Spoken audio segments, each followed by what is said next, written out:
Bismillahirrahmanirrahim. Assalamu alaikum and welcome to Sin Biotechnology. In today's lecture, we are going to discuss about modification enzymes. The restriction modification enzymes or restriction modification system that is found in bacteria and other prokaryotic organisms. It provides a defense against foreign DNA such as that bound by bacteriophages. Bacteria have restriction enzymes, also called restriction endonucleases, which cleave double stranded DNA at specific points into fragments, which are then degraded further by other endonucleases. This prevents infection by effectively destroying the foreign DNA introduced by infectious agents such as bacteriophages. Approximately one quarter of known bacteria process RM systems, and of those, about one half have more than one type of system. As a consequence, these recognized by restriction enzymes are very short. The bacterium itself will almost certainly contain some within its genome. In order to prevent destruction of its own DNA by restriction enzymes, methyl groups are added. These modifications must not interfere with DNA base pairing, and therefore usually only a few specific bases are modified on each strand. Endonucleases cleaves internal or non-internal phosphodiester bonds. They do so only after recognizing specific sequence in DNA, which are usually 4 to 6 base pair long and often palindromic. Restriction modification enzymes, they include DNA restriction endonucleases and their companion modification methyl restriction enzymes, DNA methyltransferase and related protein, which are generally found together in a multi-protein complex. The restriction modification system is found in bacteria and other prokaryotic organisms and provide defense against foreign DNA that are produced by bacteriophages. Now we will discuss about the types. There are four categories of restriction modification system: type 1, type 2, type 3 and type 4, all with restriction enzyme activity and methylase activity, except for type 4 that has no methylase activity. They were named in the order of discovery, although the type 2 system is most common. Type 1. Type 1 systems are most complex, consisting of three polypeptides: restriction, modification, specificity. The resulting complex can both cleave and methylate DNA.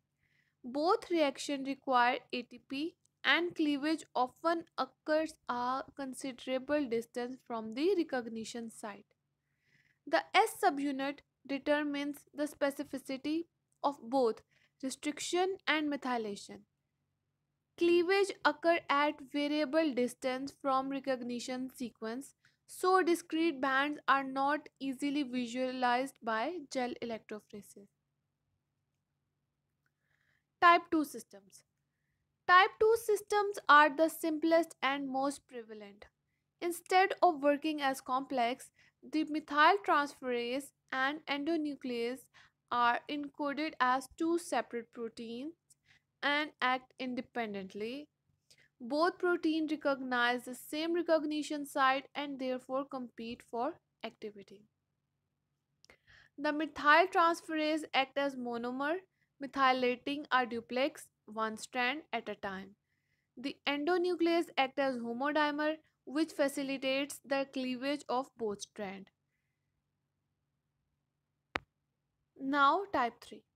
Type 3 system has R restriction and modification protein that form a complex modification and cleavage. The M protein, however, can methylate on its own. Methylation also occurs on one strand of the DNA, unlike most other known mechanisms.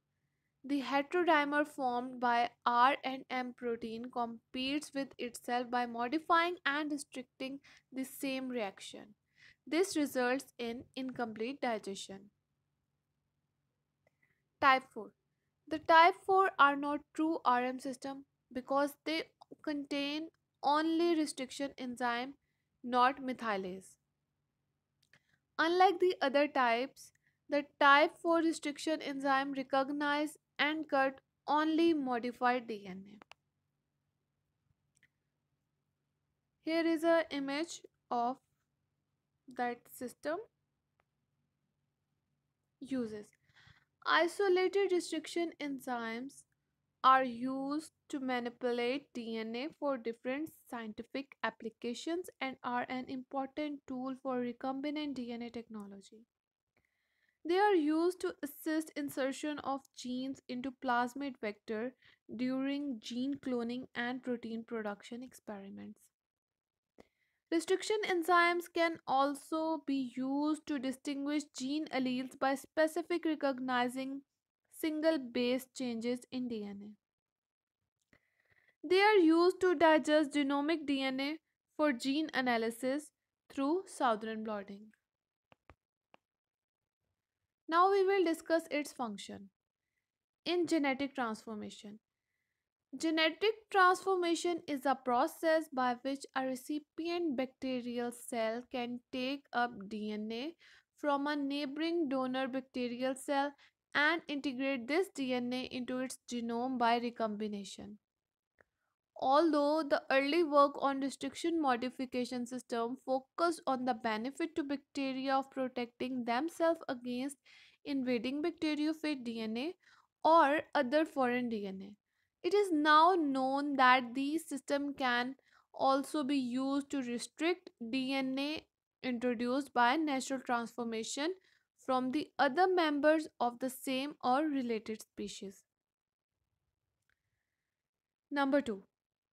The RM system can also act as selfish genetic element, forcing their maintenance on the cell through post-segregational cell killing. Point number 3. Some viruses have evolved way of subverting the restriction modification system, usually by modifying their own DNA by adding methyl or glycosyl group to it, thus blocking the restriction enzyme. Other viruses such as bacteriophage T3 and T7 encode protein that inhibit the restriction enzymes. Its applications. In molecular biology, we will see that in cloning, the RM system can be cloned into plasmid and selected because of the resistance provided by methylation enzyme. Once the plasmid begin to replicate, the methylation enzyme will produce and methylate the plasmid DNA, protecting it from specific restriction enzymes. Point B. Restriction fragment length polymorphism. Restriction enzymes are also used to analyze the composition of DNA in regard to the presence or absence of mutation that affect the specificity of restriction enzyme cleavage specificity. When wild type and mutant are analyzed by digestion with different restriction enzymes, and gel electrophoretic products may vary in length. In gene therapy, the bacteria RM system has been proposed as model for devising human antiviral gene or genomic vaccines and therapies, since RM systems serve as innate defense role in bacteria by restricting tropism of bacteriophages. That's all for today's lecture. I hope you liked the video. Thank you so much.